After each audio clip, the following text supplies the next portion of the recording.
인사합시다. 주님의 이름으로 사랑합니다. 축복합니다. 진정 축복합니까? 아멘. 예, 아멘. 오늘은 예수님의 증언 이런 주제로 같이 말씀을 나누겠습니다. 예, 증언이란 말은 상당히 특이한 말이죠.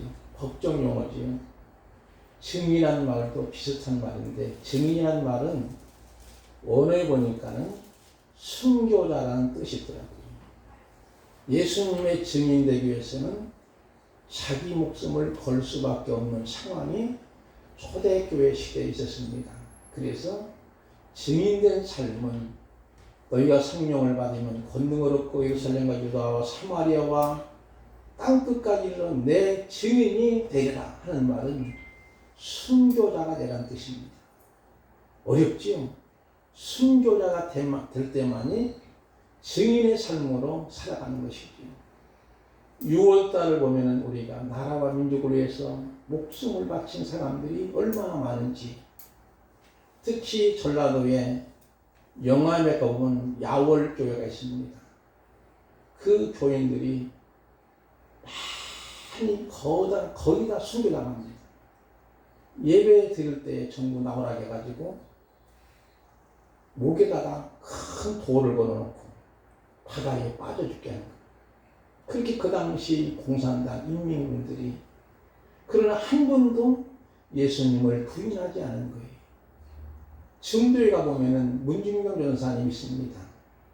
목포에 있다가 자기 교인들이 희생당한다는 모습을 보고 이성국 목사님이 가지 말라, 너 가면 죽는다. 아니 내 새끼들이 거기 있는데 나만 살겠다고 여기 있겠습니까? 이 문유경 전사님이 그곳에 가서 같이 순교를 하는,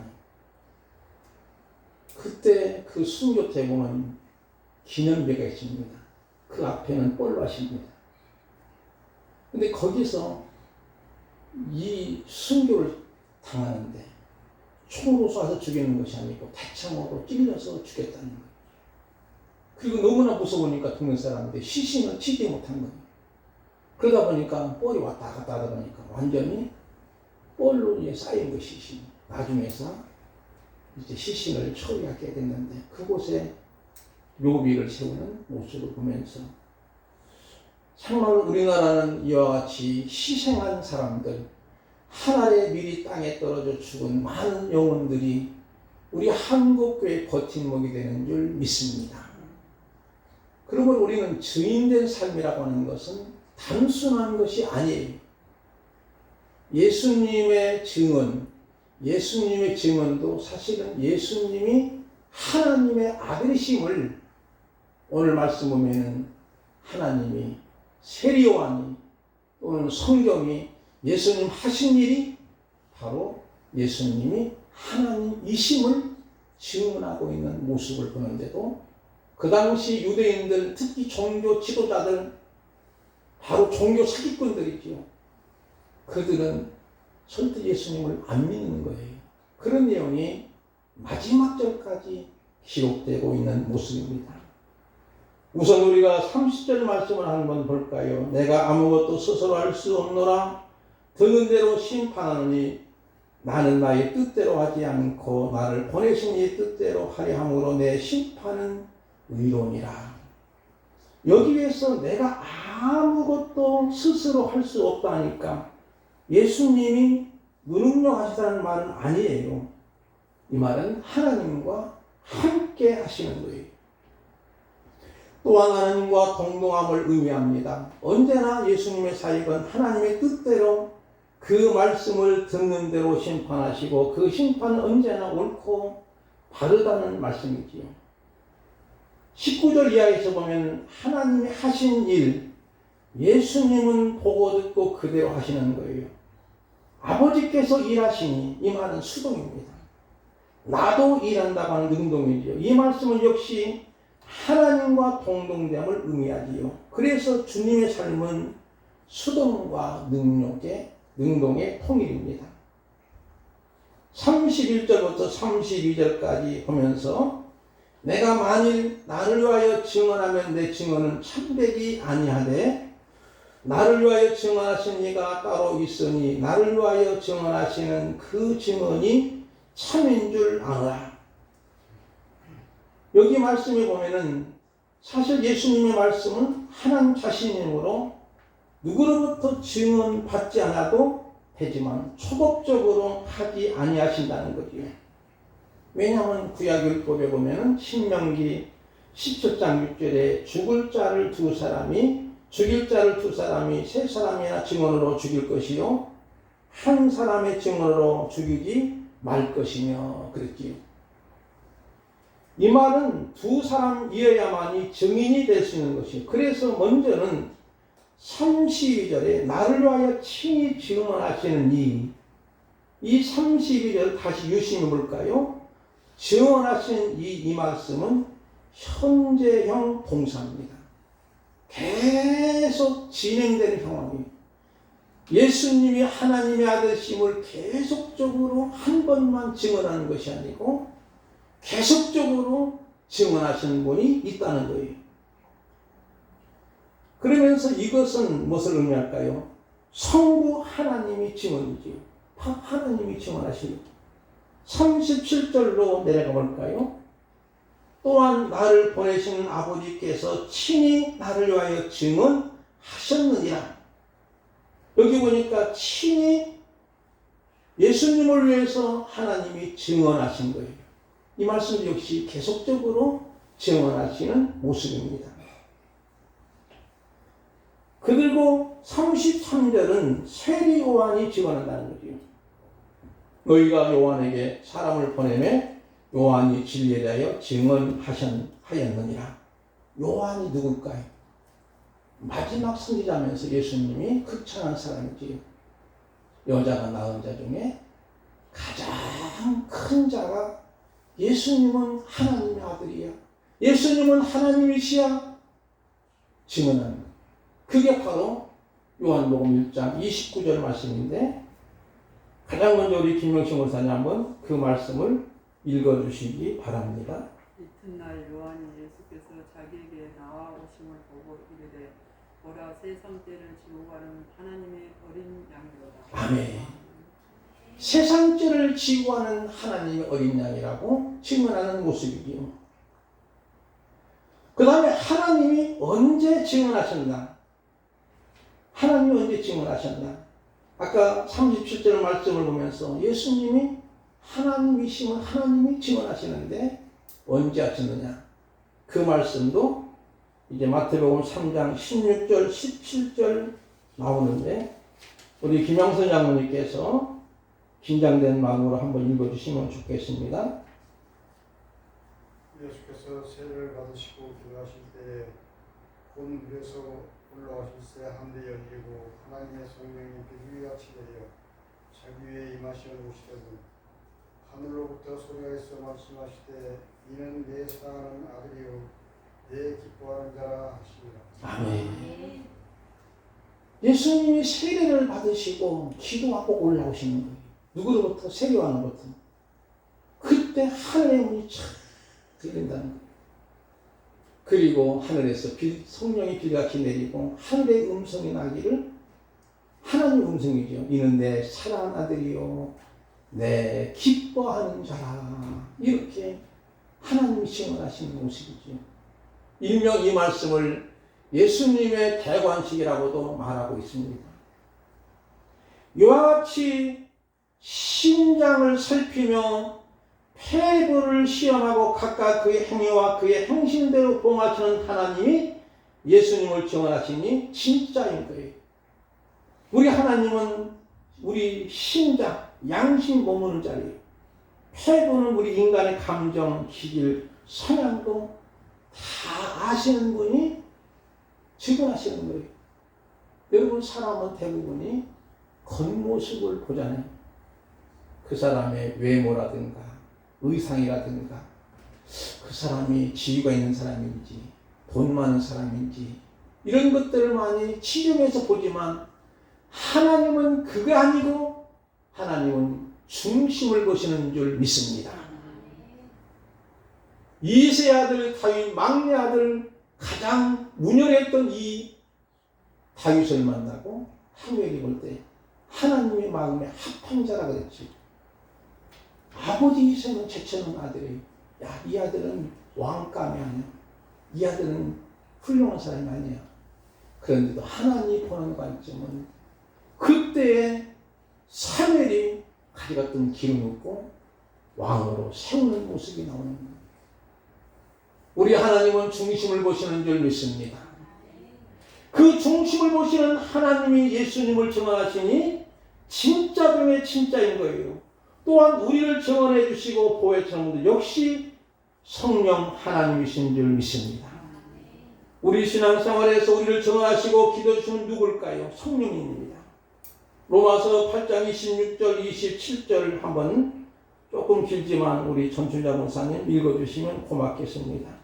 이와 같이 성령도 우리의 연약함을 도우시냐니 우리는 마땅히 기도할 바를 알지 못하나 오직 성령이 말할 수 있는 탄식으로 우리를 위하여 성령이 하나님의 뜻대로 성도를 위하여 간구하십니다. 예, 조금 이제 중간에 빠져먹었는데 왜냐 말할 수 없느냐 아니고 없느냐인데 말할 수 있는 하니까 권사님 당황이 된 거잖아요. 말할 수 없는 탄식으로 우리를 위하여 친히 간구하시는 거. 누가? 성령님이 우리의 기도 시간에 나 혼자 기도하도록 만든 것이 아니고 성령님이 내 기도하는 시간에 말할 수 없는 탄식으로 나를 위해서 기도해 주신다는 거예요. 우리의 마음을 살피시는 이가 성령의 생활하시나니 이는 성령이 하나님의 뜻대로 우리 성도를 위하여 간구해 주시는 줄 믿습니다. 그분이 성령님이에요. 그 다음에 33절로 볼까요? 너희가 요한에게 사람을 보내매 요한이 진리에 대하여 증언하셨느니라. 진리는 뭘까요? 예수님 자체예요. 진리를 요한이 증언하시는 거죠. 그리고 요한의 증언은 등불이라겠지요. 태양빛이 비추기 전까지 전기불이 필요한 것처럼 요한이 증언하신 이유는 예수님 자신을 위한 것보다 구원을 받는 우리 성도들을 위함입니다. 그 다음에는요, 예수님이 일하심으로 통해서 예수님이 하나님 아들이심을 증언하는 거예요. 요한복음 14장 11절 말씀은 우리 호흡자 권사님 읽어주실까요? 내가 아버지 안에 거하고 아버지께서 내 안에 계심을 믿어라. 그렇지 못하겠거든 행하는 그 일로 말미암아 나를 믿어라. 예, 아멘. 행하는 것으로 말미암아 너희들이 나를 못 믿거든. 내가 행하는 일, 지금 하고 있는 일, 이것을 똑똑히 보고 나를 믿으라고 주님은 말씀하는 거예요. 그게 뭘까요? 물로 포도주 만든 표적의 사건, 왕의 신의 아들 고치신 표적의 사건, 38년 된 병자를 치유하신 사건, 나병 환자를 깨끗하게 하신 사건, 사지가 마비된 자를 치유하시는 사건, 그뿐만 아니라 예수님은 제사하시는 일을 하는 일들, 이것이 바로 예수님이 하나님 아들이심을 증언하기에 충분한 줄 믿습니다. 이같이 예수님에 대하여 하나님이 증언하시고 여자가 낳은 자 중에 가장 큰 자인 세례 요한 그리고 예수님이 자신이 하신 사역 등이 예수님이 참 메시아심을 증언하고도 충분해요. 그뿐만 아니라 성경이 증언합니다. 성경 전체가 66권이 예수님을 다 이야기하고 있어요. 여러분이 구약성경 창세기를 보더라도 예수님의 십자가를 보지 않으면 성경은 수박 거달기예요. 어디를 보든지 예수님의 십자가와 부활을 보야만이 성경을 보는 거예요. 그리고 믿어지는 거예요. 근데 성경을 자기 마음에 맞는 것만 아멘하고 마음에 안 맞는 것은 노면하고 그러면 안 됩니다. 성경은 분명히 예수님의 스토리예요. 예수님의 스토리 이야기입니다. 그리고 성경 전체가 예수님을 증언하고도 또 증언하는 거예요. 그러기에 우리 기독교는 종교일까요? 아닐까요? 왜 대답 안 하시죠? 여러 번 제가 강조했는데 전주장 권사님 아엠도 모른다. 우리 기독교는 종교가 아닙니다. 종교는 대부분이 보는 거예요. 무엇을 보야 하는 거예요. 크게 만들고 이것이 신이다. 심지어는 말이요. 우리 시골에 보면 큰 은행나무가 있는데 이번에 시골 갔다 왔을 때 보면 어마어마한 은행나무예요. 그 제 거예요. 그게 차길 이름으로 됐어요. 그 등기 붙는 그 땅이. 물론 우리 아들이 갔겠지만 나중에. 근데 거기다가 옛날에는 사람들이 무엇을 음식을 넣고 비를 비나이다 피를 그 무슨 고목나무가 신일까요? 아니오시다. 산을 깎아서 부처를 만들면 그것이 신일까요? 아니에요. 언제나 우상 종교는 고개 만드는 거예요. 그럼 우리 기독교는 듣는 종교인 줄 믿으시기 바랍니다. 이 말씀을 읽고 이 말씀을 듣고 이 말씀을 지키는 자가 복 있는 거예요. 하나님의 말씀을 들음을 통해서 믿음이 생겨나는 거예요. 듣는 종교예요. 예수님의 하신 사역이 성경 전체에 맥을 이루고 있고 예수님의 이야기가 전체 성경이 맥을 이룹니다. 그러므로 오늘 우리가 하는 일을 통해서 내가 누구인지를 확실하게, 명쾌하게, 통쾌하게 보여줘야 됩니다. 아, 저 사람 교회를 다니지만 끝볼이 신자 같네. 저 사람 교회를 다니지만 엉터리. 짜가 같아, 짜가. 교회 갈 때는 거룩거룩 갔는데 세상에 나와서는 그러지 못해요. 오늘 저와 여러분도 세상 안 믿는 사람이나 믿는 사람이 나를 보고 아, 저 사람은 진짜 진국이야. 저 사람은 성실한 독실한 크리스찬이라고 들을 줄 있어야 됩니다. 그러지 않으면 우리 자신이 문제가 있는 거예요. 뒤에서 손가락질하는 문제가 있는 거예요. 여러분 자신을 한번 점검해보는 시간이 되기를 바랍니다. 그래야만 우리가 진정 복 있는 사람은 악인의 길을 쫓지 않고 재리에게 서지도 않고 오만한 자도 앉지도 않고 오여를 주야로 묵상하는 자가 되는 것이지, 그냥 막 소리를 막 주여 삼창하고 백창하고 그렇게 한다고 해서 복을 받는 건 아니오시. 하나님의 뜻대로 말씀대로 믿음대로 살아갈 때만이 어떠한 상황에서도 믿음의 힘으로 이겨낼 줄 분명히 믿습니다. 끄떡없이 버티면 버티는 거예요. 아무리 코로나가 극성스러울지라도 믿음으로 버텨나가는 거예요. 하나님이 두려운 분이시지 코로나가 두려운 분인가요? 두려운 건가요? 아니죠. 물론 조심해야 되죠. 그렇다고 해서 무시하는 건 아니에요.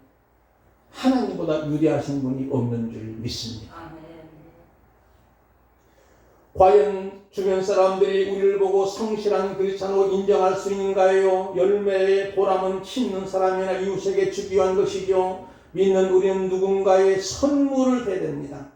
우리는 성경을 읽으면서 밑줄을 긋습니다. 그러나 더 중요한 것은 나의 삶에 밑줄을 그어야 됩니다. 나를 보내신 아버지께서 친히 나를 위하여 증언하신 거예요.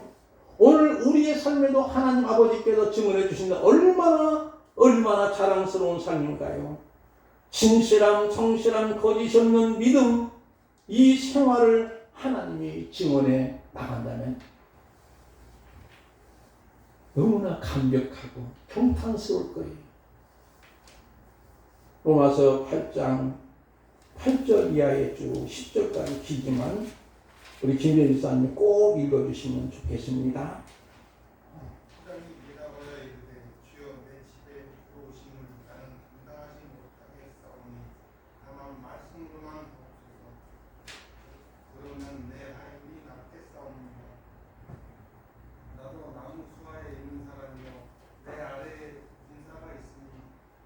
가라 하면 가고 저더러 오라 하면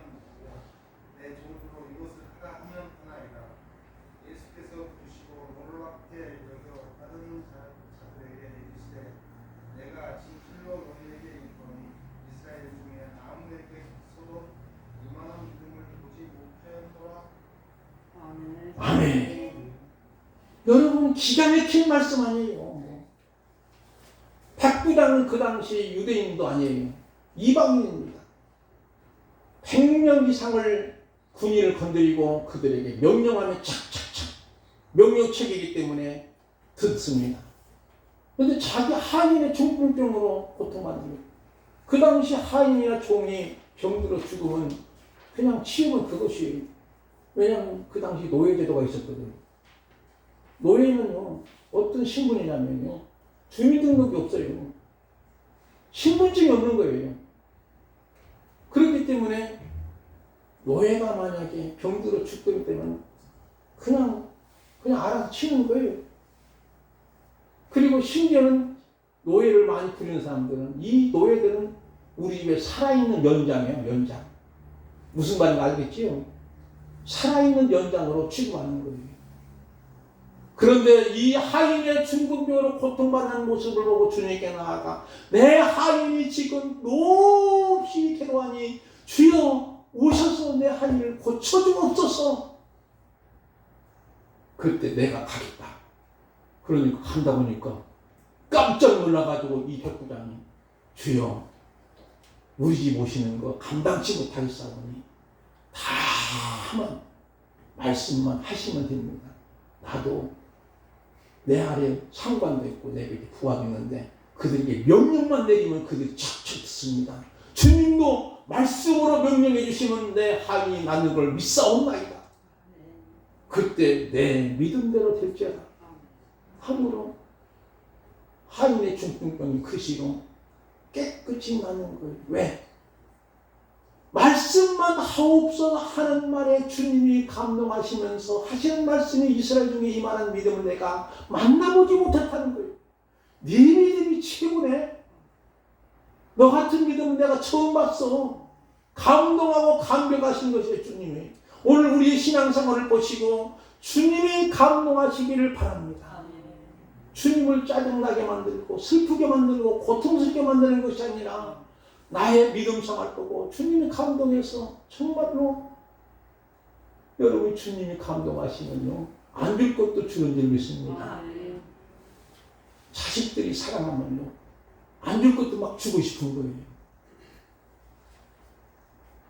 우리 며느리 그렇지요? 자식이 너무나 이쁘면 막 공부만 하라고 공부 너무 잘하면요 너 뭐 먹고 싶니? 이번에 뭐 사줄까? 막 그러는 거예요. 마찬가지 똑같은 데 예수님을 하나님이 증언해 주시고 요한이 또 증언해 주시고 그리고 그것까지 믿지 못하면 내가 하는 일을 통해 증언하니 믿으라는 말씀이지요. 오늘 우리가 예수님의 메시아심을 증언하면 먼저 나의 삶을 통해서 보여줘야 됩니다. 그것이 바로 성실입니다. 성실은 하나님의 말씀대로 삶을 통해서 열매를 맺는 거예요. 열매의 보람의 목적은 누군가에 주기 위한 것이죠. 이웃에 대한 선물이 되는 것이죠. 시간적으로 조금 많이 가기 때문에 30초에 이한 말씀은 간단하게 요약해서 말씀드리겠습니다. 이렇게 하나님이 증언하시고 여자가 낳은 자 중에 세례요한이 큰 자가 증언하고 예수님의 사역이 증언하시고 성경 전체가 예수님의 메시아심을 증언하는데도 그 당시 유대인들은 믿지를 못하는 거예요. 왜 그럴까요? 하나님의 음성을 듣지 못하니 하나님의 성품을 그 형상에 보지 못하니까 아무리 시력이 좋아도 보지 못하는 이유는 빛이 없기 때문이에요. 그들은 생명의 빛이 없는 거예요. 그러면 우리는 하나님의 말씀이 얼마나 소중한가. 우리가 아까 찬양 드린 것처럼 주의 음성을 내가 들으니 사랑한다는 말이 있어요. 주님의 음성을 들으니 주님이 내가 너를 사랑해. 예수 사랑하심은 성경에 기록되지 않았습니까? 우리가 찬송 563장처럼 정말 우리는 이 돌덩어리를 볼 때 단순하게 돌덩어리를 보지만 내가 돌덩어리가 된 관점으로 본다면 이 돌덩어리 속에서도 하나님의 창조 질서를 발견하고 누군가 사랑하는 그 속사람을 보게 되는 거예요. 부모가 자식을 사랑하니 자식의 마음을 헤아리고 자식의 부모를 사랑하는 부모가 자기를 어떻게 사랑하는 것을 알게 되는 것처럼 그 태도만 보아도 풍기는 것만 보아도 부모의 속마음을 아는 것처럼 우리가 하나님의 속마음을 알아차리면 그때부터는 철든 신앙이 되고 나 때문에 하나님의 영광을 받으시고 주님이 기뻐하시는 줄 믿습니다. 그러므로 하나님을 사랑함이 없기 때문에 이들은 결과적으로 아무리 종교생활을 잘하더라도 예수님을 믿지 않는 그런 모습을 보는 거예요. 여러분, 오늘 마지막으로 드릴 말씀은 요셉의 이야기로 말씀을 맺히겠습니다. 여러분, 요셉 이름도 많더라고요. 함부로 성경 이름을 짓지 마세요. 요셉은요, 노예살이도 하고 감옥살이도 했습니다. 자식을 낳아가지고 요셉처럼 되라. 노예살이 감옥살이 시키겠습니까, 여러분요? 함부로 짓는 건 아니에요. 성경은 유인정이 아닙니다. 오직 사람을 통해서 예수님을 보여주는 메시지죠. 근데 요셉이 종으로 팔렸어요. 그리고 이제 보디발에 대해서 종살이하는 거예요. 노예살이하는 거예요. 그런데 보디발이 시부의 종이 너무너무 성실하게 일하는 모습을 보고 성경에 보니까 이런 말씀이 나옵니다. 창세기 32장 39장 2절에 보니까 그 주인이 여호와께 함께 하심을 보며 여호와께서 그의 범사에 형통하게 하심을 보았더라. 무슨 말씀일까요? 보디발, 그 당시 친위대장 보디발의 그 바로왕의 친위대장 보디발이 종놈이 저렇게 일을 너무나 잘하니까 야, 기가 막히네. 저렇게 성실할 수 있을까? 하는 모습이죠. 그러면서 그가 볼 때마다 무슨 생각을 하냐면 여호와께서 그와 함께 하심을 보았다는 거예요. 그리고 여호와께서 그의 범사에 형통하게 하심을 보았다는 거예요. 그로부터 야, 이 사람은 믿을 만한 사람이야. 하나님이 함께 하심을 보았고 범사에 복을 주는 것은 친대장, 그것도 하나님을 섬기지 않는 그 사람이 본 거예요. 오늘 우리도 마찬가지. 우리 직장 생활이나 어떤 일상 생활에서 우리의 삶을 통해서 안 믿는 사람들이 저 사람은 무언가 하나님이 함께 하시네, 하나님이 범사에 복 주시는 것을 보게 하는 거예요. 그게 바로 요셉의 이야기인 줄 믿습니다.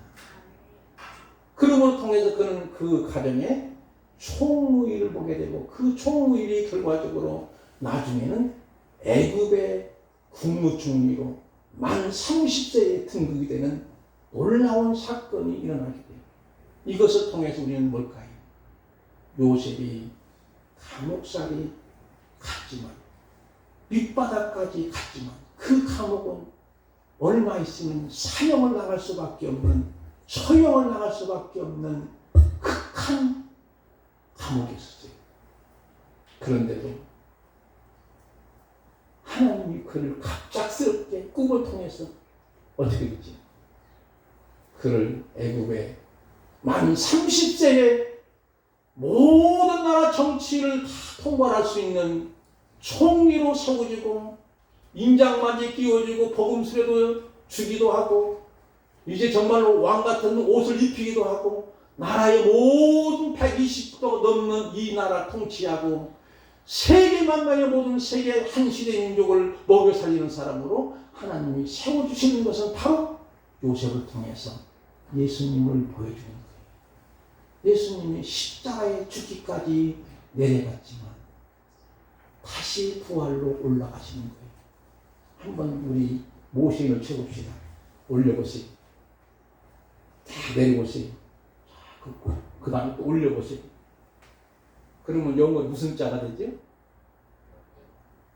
제가 한번 써볼게요. 자, 올렸죠? 내려가는 거 이렇게 내렸다가 다시 쫙 올려요. 무슨 자예요? V자가 무슨 뜻일까요? 빅토리, 승리란 뜻이에요. 예수님이 그렇게 하십니다. 여러분도 지금 당하는 어려운 일, 힘든 일들이 있지만 예수님이 당하신 고난과 고통에 비교하면 아무것도 아닌 거예요. 정말로 우리는 참 믿음으로 버팀을 통해서 마침내 부활의 영광이 있기를 주님의 이름으로 축복을 드립니다. 아멘. 찬송가 290장입니다.